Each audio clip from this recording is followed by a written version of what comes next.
Editorial Bang Oni Berita Indonesia Link 20 Mei 2020. Hei, relaksasi PSBB belum berlaku, belum lagi ketok palu.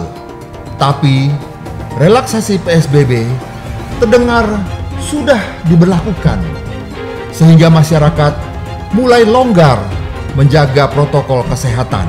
Padahal Presiden belum memutuskan adanya relaksasi PSBB.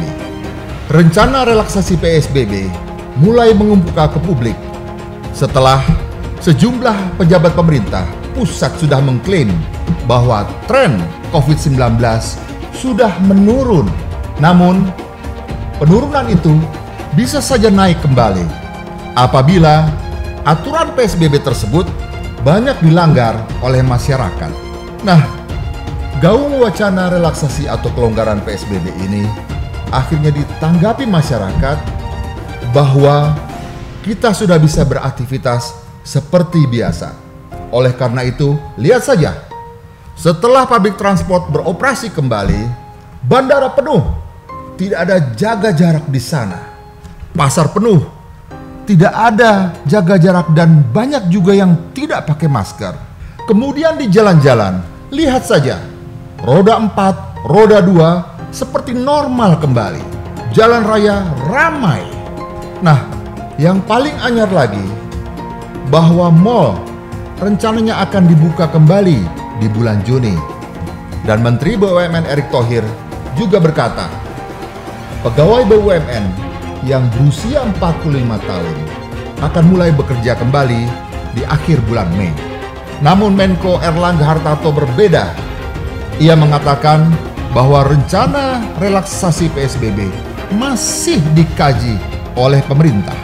Dan Senin kemarin, dalam rapat terbatas kabinet, Presiden Jokowi mengatakan bahwa relaksasi PSBB belum diputuskan dan pemerintah sedang mengkaji. Jadi sekali lagi, belum ada pelonggaran PSBB. Sahabat Berita Indonesia Link, clear itu artinya bahwa Presiden mengatakan pelonggaran PSBB belum diputuskan, alias belum final. Jadi apa yang terjadi kemarin? Kita lihat, bandara penuh, pasar-pasar penuh, jalan-jalan penuh dengan kendaraan roda 4 dan roda 2. Ini cukup mengkhawatirkan. Dan yang paling menyita publik adalah penumpukan calon penumpang di Bandara Soekarno-Hatta. Penuhnya penumpang seperti cuek dengan aturan jaga jarak. Bahkan beberapa juga ada yang tidak memakai masker. Nah, ada juga maskapai penerbangan yang melanggar aturan. Seharusnya satu pesawat hanya diisi 50% penumpang saja. Apakah sanksi akan diberikan oleh pemerintah? Kita lihat saja. Bahkan belum lama, pelanggaran aturan PSBB terjadi pelanggaran saat gerai McDonald di Gedung Sarinah Tamrin mengadakan upacara perpisahan penutupan gerai tersebut, di mana setumpuk massa hadir dan dibubarkan oleh Satpol PP. Walhasil, manajemen McDonald terkena sanksi harus membayar denda 10 juta rupiah. Apakah akan muncul klaster baru di bandara, di McDonald Sarinah, atau di pasar-pasar tradisional? Sampai akhirnya beberapa tenaga medis mencuatkan hashtag Indonesia terserah, di mana mereka menganggap tidak peduli bagaimana masyarakat memandang pandemi virus corona ini merupakan ancaman hidup atau bukan. Di saat angka penyebaran COVID-19 sudah menurun, masyarakat sepertinya menemukan pembenaran.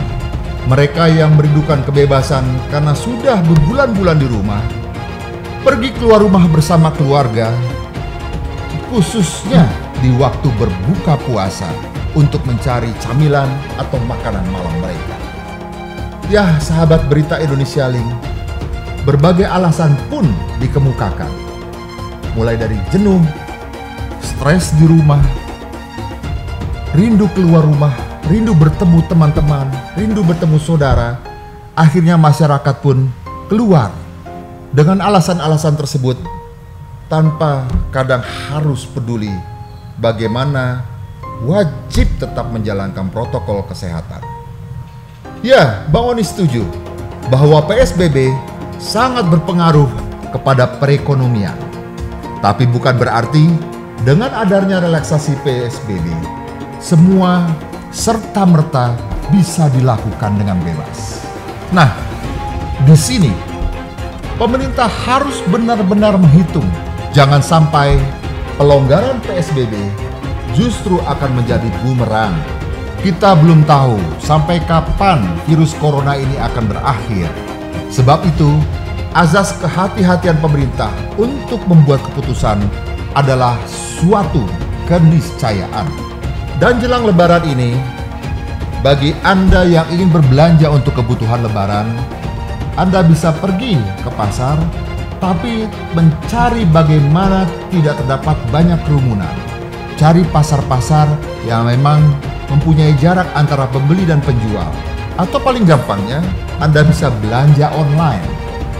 Yang kedua, kalau Anda pun berbelanja atau pergi keluar rumah, tetap pakai masker. Rajin cuci tangan. Nah, satu lagi yang perlu diingatkan, please, Anda jangan mudiklah, jangan memaksakan mudik tahun ini. Tahan untuk bersua langsung dengan orang-orang tercinta, khususnya bagi orang tua yang Anda temui. Mereka sangat rentan terkena pandemi corona ini. Kita sayangi mereka. Sekarang sudah ada teknologi, kita bisa bertatap muka dengan aplikasi-aplikasi yang ada di Android atau iPhone misalnya. Ya, sahabat Berita Indonesia Link, Bang Oni berharap mudah-mudahan pemerintah bisa mengkaji dengan benar-benar rencana akan relaksasi PSBB. Lihat resikonya, lihat keuntungan. Apabila memang keputusan relaksasi PSBB itu lebih besar resikonya penyebaran COVID-19 dibandingkan dengan pengetatan, ada baiknya ditunda dulu sampai bagaimana kurva penyebaran COVID-19 di Indonesia ini sudah benar-benar turun. Karena jika tidak, masyarakatlah yang akan sengsara. Efeknya adalah Indonesia yang akan makin terpuruk. Ya, itulah editorial Bang Oni 20 Mei 2020. Hey, relaksasi PSBB belum diputuskan. Sampai jumpa lagi di editorial Bang Oni berikutnya di Berita Indonesia Link. Sampai jumpa, salam Berita Indonesia Link.